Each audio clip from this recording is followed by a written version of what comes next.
साथियों, पिछली क्लास में हमने पत्र लेखन के बारे में जाना। उसमें हमने ये देखा कि पत्र से क्या तात्पर्य है और साथ ही एक सुंदर एक अच्छे पत्र की क्या विशेषताएं हैं उस पर हमने बात की। तो जो बात समझ में आई वो ये कि एक पत्र का लेखक होता है और एक पत्र प्राप्त करने वाला होता है। ठीक है, तो इन दोनों के बीच एक तरह से विचारों का आदान प्रदान होता है और जो विचार व्यक्त होता है वह भाषा के माध्यम से होता है। तो हम अगर इसको इस तरीके से कहें कि पत्र भाषा के माध्यम से व्यक्त होने वाला एक तरह का भाषा जिसमें के माध्यम से भावों को व्यक्त करने का एक तरह का माध्यम है। तो आगे हम ये देखेंगे कि उन जो पत्र होते हैं उन पत्रों के विभिन्न प्रकार हैं। तो हम ये देखेंगे कि पत्र असल में दो तरह के हैं, एक औपचारिक पत्र, दूसरा है अनौपचारिक पत्र। इन दोनों तरह के पत्रों में जो प्राप्त करने वाला होता है उस प्राप्तकर्ता के अनुसार हम किसी पत्र लिख रहे हैं, वो जो बात हम उनसे प्रेषित कर रहे हैं उसके आधार पर इस पत्र का विभाजन हुआ है। अब देखेंगे कि औपचारिक पत्र, जिसका एक दूसरा नाम है सरकारी पत्र या कार्यालयीय पत्र, अर्थात ऑफिशियल। हम जब किसी ऑफिस में, कार्यालय में या दफ्तर में, ऑफिस में जब हम पत्र लिखते हैं तो उस तरह के पत्र को क्या कहते हैं? एक तरह का कार्यालयी या सरकारी पत्र कहते हैं। इसको अंग्रेजी में फॉर्मल पत्र कहते हैं, लेटर्स कहते हैं। दूसरा जो पत्र है वह है अनौपचारिक पत्र या इसको गैर सरकारी पत्र या सामाजिक पत्र भी के नाम से भी इसको जानते हैं। अंग्रेजी में इसको इनफॉर्मल लेटर कहते हैं। इन दोनों तरह के पत्रों को अगर हम अंदर से बारीकी से देखेंगे तो पाएंगे कि इन दोनों पत्रों को के विषय में आपको फर्क मिलेगा। जो फॉर्मल पत्र होते हैं इसमें आप जिसको पत्र लिख रहे होते हैं उससे आपका कोई व्यक्तिगत संबंध नहीं होता है। एक अपरिचित, एक अनजान व्यक्ति से आप अपनी बात कह रहे हैं, उसे साझा कर रहे हैं। मतलब एक तरह की कोई संबंध का निर्वाहन करने के लिए आप अपने व्यक्तिगत जीवन के भाव को, अपने विचार को उससे शेयर करने के लिए इस तरह के पत्र नहीं लिखते हैं। अब जब ऑफिस में कोई शिकायत करते हैं, किसी तरह कोई आवेदन करते हैं या कुछ निवेदन आदि करना होता है ना, तो उस तरह के पत्रों का यह विषय होता है और इसलिए ये पूरी तरह से फॉर्मल होता है। ठीक है, इसीलिए इसको फॉर्मल या औपचारिक पत्र कहा गया है। दूसरी तरह का जो पत्र है वो पत्र असल में आप अपने सगे संबंधियों को लिखते हैं, आप अपने दोस्तों को लिखते हैं, या कई बार, अभी तो हालांकि वो जमाना नहीं रहा कि जब आप एक प्रेमिका अपने प्रेमी को या प्रेमी अपनी प्रेमिका को पत्र लिखता था तो वो बहुत निजी बातें उसमें साझा होती थी।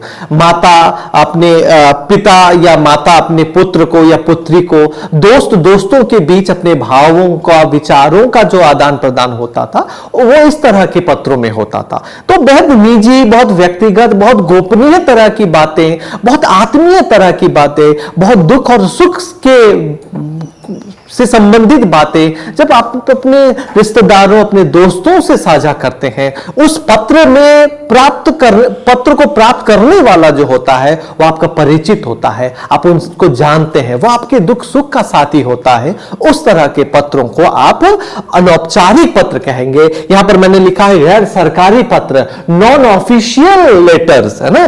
इसको एक तरह से सामाजिक पत्र भी कहते हैं, क्योंकि इसमें एक तरह से आपकी सामाजिक भूमिका इसमें अदा होती है। आप अपने समाज से, अपने लोगों से कनेक्ट होते हैं, उससे जुड़ते हैं, उससे अपनी बातों को शेयर करते हैं। अब इन पत्रों के भीतर भी उसके कुछ प्रकार हैं जिसमें आप देखेंगे कि अनौपचारिक पत्रों में एक तरह से अनौपचारिक पत्रों में जो है एक तरह से प्रार्थना पत्र होता है, आप रिक्वेस्ट करने के लिए पत्र लिखते हैं, शिकायत लिखने के लिए, आप किसी तरह का कोई आप एक तरह से कंप्लेन करने के लिए लेटर लिखते हैं, और साथ ही निवेदन करने के लिए कोई रिक्वेस्ट जब आपको करना होता है, इस तरह के पत्रों में यह इस तरह के पत्र के प्रकार हैं। इस तरह के ये जो अनौपचारिक पत्र है इसके कई प्रकार हैं, जिसमें जब आप बधाई देते हैं किसी की सफलता में, किसी की शादी हो रही है, उस तरह की बधाई के लिए, उस तरह की स्थितियों में जब आप पत्र लिखते हैं तो उसको बधाई पत्र कहते हैं। शुभकामना पत्र होता है निमंत्रण आदि भेजने के लिए, और साथ ही विशेष अवसरों पर लिखे गए पत्र। मान लीजिए कि आपका दोस्त या आपका कोई परिचित परीक्षा में उत्कृष्ट अंक प्राप्त किया है, आपके दोस्त ने, आपके छोटे भाई ने सर्वोच्च अंक प्राप्त किया, उस स्थिति में जो पत्र लिखते हैं, या कोई कहीं नियुक्त हुआ है, उसको सफलता मिली है, उस स्थिति में जब आप पत्र लिखते हैं तो उसको विशेष अवसरों पर लिखे गए पत्र कहते हैं। उसी तरह सांत्वना पत्र, अर्थात कि मान लीजिए कि कोई परीक्षा में असफल रह गया या जीवन में उसके कोई दुखद घटना आदि हो गई, उस स्थिति में भी इस तरह के पत्र, यानी कि व्यक्तिगत जीवन से संबंधित पत्र हैं लेकिन सांत्वना, किसी प्रकार की जानकारी देने के लिए पत्र, किसी को सलाह देने के लिए कि अमुक स्थान पर इस तरह की चीजें हुई हैं, और इन सब चीजों को बताने के लिए अपने व्यक्तिगत जीवन के संबंधियों, सगे संबंधियों को जब आप चिट्ठी लिखते हैं और जिसका विषय ही माने गैर सरकारी होता है, उसका संबंध आपके जीवन से होता है, आपके रिश्ते नातों से होता है, उस तरह के पत्रों को हम अनौपचारिक पत्र कहते हैं, इनफॉर्मल लेटर कहते हैं। आगे हम देखेंगे कि इन दोनों तरह के पत्रों को कैसे लिखा जाए, इस पत्र को लिखने की विधि से हम परिचित होंगे। तो औपचारिक पत्र, अनौपचारिक पत्र के लेखन की विधि से हम परिचित होंगे। हर किसी के जीवन में ईमेल या पत्राचार की आवश्यकता पड़ेगी ही। जब आप नौकरी में रहेंगे, किसी भी कार्यालय में पत्र लिखेंगे, तब ऐसी स्थिति में आपको यह जानना बेहद जरूरी हो जाता है कि पत्र के द्वारा आप उस कार्यालय के जो अधिकारी हैं उससे संवाद करें, आप अपनी शिकायत करें अथवा आवेदन करने के लिए। तो मैं आपको इस क्लास में हम औपचारिक और अनौपचारिक पत्र लेखन की विधि बताएंगे। सबसे पहले हम औपचारिक पत्र माने कार्यालय में, किसी भी ऑफिस में जब आप शिकायत करेंगे या कुछ आवेदन करेंगे, ऐसी स्थिति में जब आप जो चिट्ठी लिखेंगे तो उसको हिंदी में कैसे लिखेंगे, हिंदी भाषा में कैसे लिखेंगे। आप में से बहुत लोग अपनी अपनी भाषा में अभ्यस्त होंगे, अंग्रेजी, बांग्ला, संस्कृत आदि भाषाओं में, नेपाली में पत्र लेखन की विधि से परिचित होंगे ही। वो एक तरह का सामान्य ही है, बहुत ज्यादा मुश्किल नहीं है। तो आए हम समझें। यहां सबसे पहले आपको ध्यान देना होगा कि आप जब पत्र लिख रहे हैं किसी कार्यालय में, तो वो जिस डेट में, जिस तिथि में आप लिख रहे हैं, तो आपको ये है दाहिने तरफ और ये है बाईं तरफ। दाहिने और बाईं तरफ का आप पूरी तरह से निर्धारण कर लीजिए। दाहिने तरफ की जस्ट ऊपर, सबसे ऊपर में आपको तिथि लिखनी होगी, दिनांक, डेट मेंशन करना होगा। उसके बाद आपको लिखना होगा सबसे पहले सेवा में। सेवा में जिस अधिकारी को, जिस ऑफिसर को, जिस कार्यालय को आप चिट्ठी लिख रहे हैं, उसके जो मुखिया होंगे, उस मुखिया को आप यहां पर मेंशन करेंगे। मान लीजिए कि सेवा में आप अपने विश्वविद्यालय के वाइस चांसलर को लिख रहे हैं, कुलपति जी को लिख रहे हैं, या कुल सचिव को लिख रहे हैं, या जिला अधिकारी को लिख रहे हैं, मजिस्ट्रेट को लिख रहे हैं, तो आपको यहां पर सेवा में जिला अधिकारी या कुलपति या कुल सचिव, या फिर अगर आप अपने विभाग के मुखिया को, अब माने जो अध्यक्ष को लिख रहे हैं, तो सेवा में विभाग अध्यक्ष महोदय, या अगर मैडम है तो विभाग अध्यक्षा या विभाग अध्यक्ष महोदया, इस तरीके से। फिर उसके बाद आप लिखेंगे कि वो अध्यक्ष, वो जो ऑफिसर है, वो किस कार्यालय में नियुक्त है। मान लीजिए कि सेवा में विभाग अध्यक्ष, अध्यक्षा, उसके बाद मान लीजिए कि वो नेपाली विभाग में है या अंग्रेजी विभाग, माने हिंदी में लिखते हैं, तो हिंदी विभाग कहां, तो किस, वो विभाग कहां है, तो उत्तर बंगाल विश्वविद्यालय। फिर उसके बाद आप विषय लिखेंगे, माने आप वो चिट्ठी जो लिख रहे हैं, वो चिट्ठी,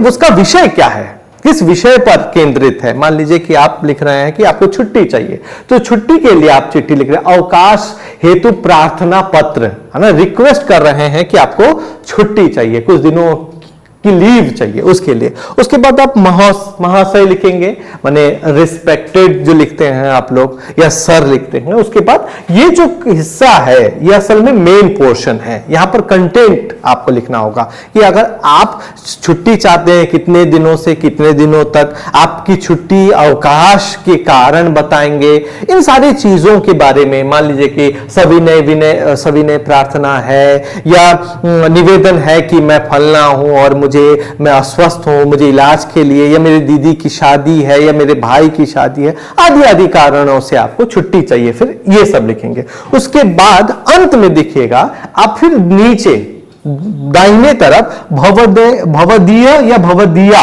लिखेंगे, अथवा आपका आज्ञाकारी, कुछ भी आप लिख सकते हैं। ये चूंकि पूरी तरह से फॉर्मल है, इसीलिए आप माने कोई व्यक्तिगत संबंधों का निर्वाह नहीं करेंगे, इसलिए बहुत ही ऑफिशियली माने जो एक कार्यालयों की चिट्ठी का जो ढांचा होता है उसका पालन करना पड़ेगा। आपका आज्ञाकारी भवदीय या भवदीया का पालन करते हुए करना होगा। फिर उसके बाद स्थान लिखना होगा, कहां आप ये चिट्ठी लिख रहे हैं इसको मेंशन कर। तो ये एक तरह का फॉर्मेट है। किसका फॉर्मेट? तो औपचारिक पत्र लेखन का फॉर्मेट, उसकी विधि है। आगे हम देखेंगे कि अनौपचारिक पत्र, आप अपने दोस्तों को, अपने रिश्तेदारों को चिट्ठी जब लिखते हैं तो उसकी विधि क्या है, इससे हमें परिचित होना है। अनौपचारिक पत्र कैसे लिखें, इस विधि से हम अब परिचित होंगे।